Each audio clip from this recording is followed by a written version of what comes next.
क्योंकि अपने टर्म्स सारे अगल बगल के पड़ोसी मुल्कों से अच्छे बनाए होते तो शायद अच्छे बांग्लादेश से संबंध अच्छे शेख हसीना से कैसे संबंध थे भाई? कमाल बात हो गई।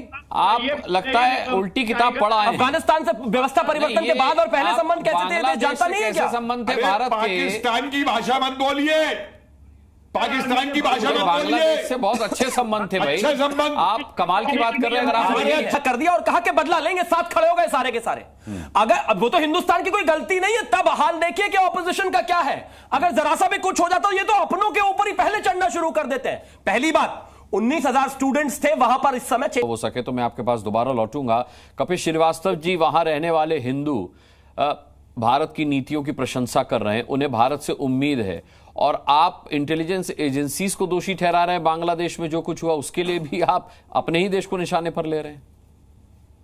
बिल्कुल नहीं, अपने देश को निशाने पे नहीं रह रहे। ये मैं साफ इस बात को कह रहा हूं कि सरकार को चाहिए कि विश्व स्तर पर इस पर के लिए आवाज उठावे। अगर वहां अल्पसंख्यक हिंदू हैं तो उनके हित की रक्षा करना भारत का पहला कर्तव्य बनता है, और हम सब मोदी जी के साथ हैं इस विषय पे। लेकिन इन्होंने अभी तक उठाया क्या? क्या फर्क पड़ गया? अभी कहीं पटल पे कहीं बात रखी गई। पूछ लेते हैं शिवम से, क्या कदम उठाएगा शिवम? मुझे 10 सेकंड। जी जी जी क्या तो ये आप बताइए। सभी दलों की जो बैठक हुई इसमें क्या हुआ आपको पता है? ये क्या चीज इनको नहीं पता था कि ये होने वाला है? नहीं, आपको मुझे मौका था। दीजिए, मुझे मौका दीजिए। पता था। एक तो इस देश के, मुझे आप मौका दीजिए। एक तो इस देश की साथ क्या होने मुझे वाला प्लीज है? मौका दीजिए, मुझे रिक्वेस्ट है आपसे। क्योंकि अपने टर्म्स सारे अगल बगल के पड़ोसी मुल्कों से अच्छे बनाए होते तो शायद अच्छे बांग्लादेश से संबंध अच्छे शेख हसीना से कैसे संबंध थे भाई? कमाल बात हो गई। आप लगता है उल्टी किताब पढ़ा है। अफगानिस्तान से व्यवस्था परिवर्तन के बाद और पहले संबंध कैसे थे जानता नहीं है क्या? संबंध थे भारत के। पाकिस्तान की भाषा मत बोलिए, पाकिस्तान की भाषा मत बांग्लादेश बोलिए। से बहुत अच्छे संबंध थे भाई। अच्छे संबंध। आप कमाल की बात कर रहे हैं। अगर आप हमारे अच्छे पता कि संबंध भारत और देख लिए क्या बांग्लादेश मिलता है के संबंध बदले कैसे थे। चलिए, क्या कर रहे हैं हिंदुओं के लिए भारत सरकार, क्या कर रही है? मैं शिवम से पूछ लेता हूं, आपका सवाल था तो पूछ लेता हूं। इस देश के ऑपोजिशन में और ज्यादातर दुनिया में जब कोई एक देश इस तरह की स्थितियों से गुजरता है, उसके समर्थन में फर्क क्या है? इजराइल में जब इस तरीके का एक हमला हुआ था अभी पिछले दिनों, तो इजराइल के ऑपोजिशन को पता था कि मोसाद की कहीं ना कहीं इंटेलिजेंस फेलियर रही है, लेकिन उन्होंने सारे इकट्ठे होकर अपने दुश्मन की तरफ जो है अपनी तोप का निशाना कर दिया और कहा कि बदला लेंगे, साथ खड़े हो गए सारे के सारे। अगर वो तो हिंदुस्तान की कोई गलती नहीं है, तब हाल देखिए कि ऑपोजिशन का क्या है। अगर जरा सा भी कुछ हो जाता ये तो अपनों के ऊपर ही पहले चढ़ना शुरू कर देते हैं। पहली बात 19,000 स्टूडेंट्स थे वहां पर, इस समय 6 से 7,000 स्टूडेंट्स को हम ले आए हैं। इस देश के विदेश मंत्री ने खड़ा होकर कहा है कि वहां पर जितने भी माइनॉरिटीज हैं उस पर हमला हो रहा है, हम उस पर चिंतित हैं। उनके प्रतिष्ठानों को टारगेट किया जा रहा है, उस पर लेकर हम चिंतित हैं। सारी चीजों पर हम नजर बनाए हुए हैं, बीएसएफ को स्ट्रॉन्ग कर दिया है, बॉर्डर पर सिक्योरिटी बढ़ा दी है और लगातार चीजों पर नजर बनाए रखे। लेकिन हमारी ऑपोजिशन का काम है, कहते नहीं वहां पर नजर क्यों नहीं रखी? गजब बात हो गई भाई। अरे कभी तो हिंदुस्तान के साथ खड़े रहा करो, कभी तो हिंदुस्तान के साथ खड़ा रहा करो। एक फारूक अब्दुल्ला कहते हैं कि तानाशाह का यही हाल होता है, एक संजय राउत कहते हैं कि तानाशाह का यही हाल होता है। तानाशाही नहीं है, तानाशाही होती तो इस तरीके से देश विरोध में नहीं बोल रहे होते आप लोग। मोदी जी कर रहे हैं। ये देखिए मोदी जी। अरे साहब, मैं मानता हूं हमारी इंटेलिजेंस से गलती हो गई कि वो अयोध्या के मोहसिन के ऊपर नजर नहीं रख पाए, जिसने 12 साल की लड़की का बलात्कार किया। हाँ, गलती हो गई हमारी इंटेलिजेंस से। चलिए, वहां नहीं जाते अभी, उस पर अलग से डिबेट करेंगे। और कुछ दिखाई नहीं देता सिवाय सरकार पे हमला करने के। ठीक है, देश को बेच साथ के ही खा विवेक जाएंगे। श्रीवास्तव को भी ले आते हैं। विवेक श्रीवास्तव जी, आपके भी विचार जानना चाहेंगे इस मसले पर। हम बांग्लादेश में हिंदू खतरे में हैं, वहां मंदिरों को तोड़ा जा रहा है, सबसे बड़ी चिंता यही है कि वहां हिंदुओं पर हमले हो रहे हैं।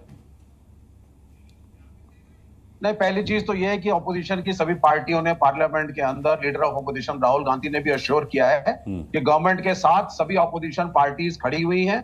और एस जयशंकर ने जिस तरीके की ब्रीफिंग दी थी तो हमने पूरा अश्योरेंस दिया है। ये तो पहली चीज हो गई, तो इसमें तो कोई दो राय है ही नहीं। और ऑल पार्टी मीटिंग पहले तो ये बुलाते ही नहीं थे, ना इन्होंने 370 के समय में बुलाई, ना इन्होंने सीए के समय में बुलाई, ना फार्मर्स का जो बिल पास किया था तब बुलाई। लेकिन अब जब से इस बार इलेक्शंस के बाद एक करेक्टिव मेजर हुआ है, तब से ऑल पार्टी मीटिंग कम से कम इन्होंने बुलानी शुरू करी है और ऑपोजिशन से भी बात कर रहे हैं। या पड़ोस में देश में व्यवस्था परिवर्तन हो रहा है, इनको बैठक में बुलाने में दर्द है कि हमें नहीं बुलाया था पहले, अब क्यों बुला लिया? सुन लीजिए, विवेक जी को सुन लीजिए। थोड़ा जरा चुप हो जाओ, थोड़ा बोल लें please. So we are come to the point, behave maturely at least. Shivam हाँ, आप जरा चुप रहिए जरा। अच्छा।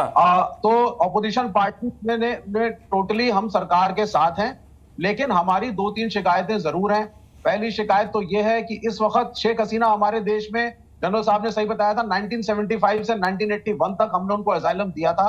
भंडारा रोड पे यहीं दिल्ली में वो रही थी, 6 साल तक रही थी, क्योंकि उनके पिता को और परिवार के सदस्यों को बांग्लादेश के अंदर including the father Bangabandhu Mujibur Rahman को असैसिनेट कर दिया गया था। ये पहली शिकायत थी।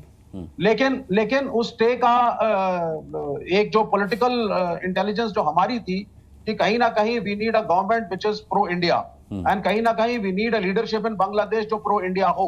लेकिन इस वक्त अगर आज के हालातों को आप देखेंगे तो मेरे ख्याल से 2 डिप्लोमेटिक मिस्टेक्स जो हमारी हुई है। पहला, we should have advised Sheikh Hasina to land up in some other nearby country, चाहे नेपाल हो या कोई और हो। इंडिया का इन्वॉल्वमेंट इस वक्त इस इशू में होना एक डिप्लोमेटिक गलती है।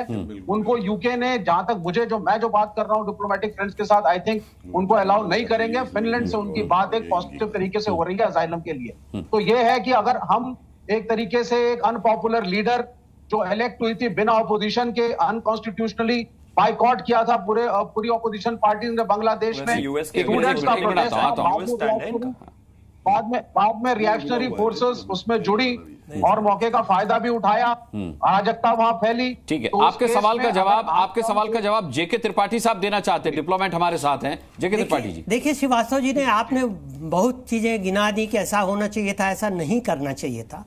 आपको या हमको कैसे मालूम है कि भारत सरकार ने उनको शरण दी हुई है? भारत सरकार ने अभी तक शरण नहीं दी है, ना उन्होंने शरण मांगी है। इसका मतलब कि अभी कुछ दिनों में जैसे उनकी बात सुन लीजिए, उन्हें फिनलैंड या इंग्लैंड, आप बात सुनेंगे नहीं। आपकी लेफ्ट की यही दिक्कत है कि आप बात सुनते नहीं है। इतनी तमीज रखिए बात सुनने की, बात सुनने की तमीज रखिए। ये डिबेट का बेसिक एटिकेट रखिए। डिबेट का बेसिक एटिकेट आप में नहीं है विवेक जी, सॉरी, मैं आपके साथ बात नहीं करूंगा। आप में एटिकेट नहीं है डिबेट का, आप में तमीज नहीं है डिबेट बोलने की, सॉरी। आप त्रिपाठी जी अपनी बात नहीं, ये क्या कर रहे हैं? आप बात पूरी कीजिए अपनी। ये बोले चले जा रहे हैं। देखिए अभी इतनी तमीज नहीं कि कोई बोल रहा हो तो आप सुने। ठीक है, आप बात कर मुआवजा नहीं है तो चुप रहिए। मैंने तो नहीं प्रोड्यूस किया असाइलम, मैंने तो कहा था यूके जा रही है या फिनलैंड में हमको असाइलम मिलेगा। आप कैसे कह रहे हैं? मैंने कहा अरे भाई, हम लोग जिनपिन को भी असाइलम दे देंगे जिस दिन उसे चीन से भगाया जाएगा। उसके प्लेन को भी लैंड करा देंगे कलकत्ता में। तमीज नहीं है, सॉरी, आपको बोलने की तमीज नहीं है। जिनपिन को भी दे देंगे, घबराओ बोलने की तमीज नहीं है। बस मैं साफ कहता हूँ, डिबेट का बेसिक आपको प्रिंसिपल या तरीका नहीं मालूम है। आप हल्ला करने जानते हैं। अभी भी आप चुप नहीं हो रहे हैं। कोई बोल रहा तो आप सुनने का, आप अपनी बात खत्म कीजिए त्रिपाठी जी, सॉरी, फिर मैं आगे बढ़ता हूं। अभी देखिए, भारत ने न उन्होंने भारत से शरण मांगी है, भारत ने उनको शरण देने की पेशकश की है। इमरजेंसी में आई हैं, यहां से वो चली जाएंगी और मेरे ख्याल से वो फिनलैंड में जाएंगी। जो पिछली बार शरण दी गई थी उस वक्त स्थितियां दूसरी थी। अभी स्थिति ज्यादा भयावह, ज्यादा दुरूह है। इसलिए भारत को शरण नहीं देनी चाहिए और न देगा न। तो अब देखिए, उनसे प्रधानमंत्री ने मुलाकात नहीं की, बड़ी अच्छी दोस्ती मानी जाती थी। क्यों नहीं की? क्योंकि अभी प्रधानमंत्री से उनका मुलाकात करना एक गलत संदेश देता, और इसीलिए वो नहीं कर रहे। इसीलिए सर्वदलीय मीटिंग बुलाई गई है जिसमें आप लोग कह रहे हैं कि नहीं साहब ऐसा नहीं होता, ऐसा करना चाहिए था। सॉरी टू से दैट, आप लोगों को पता नहीं है और आप लोग हल्ला कर रहे हैं। ठीक है।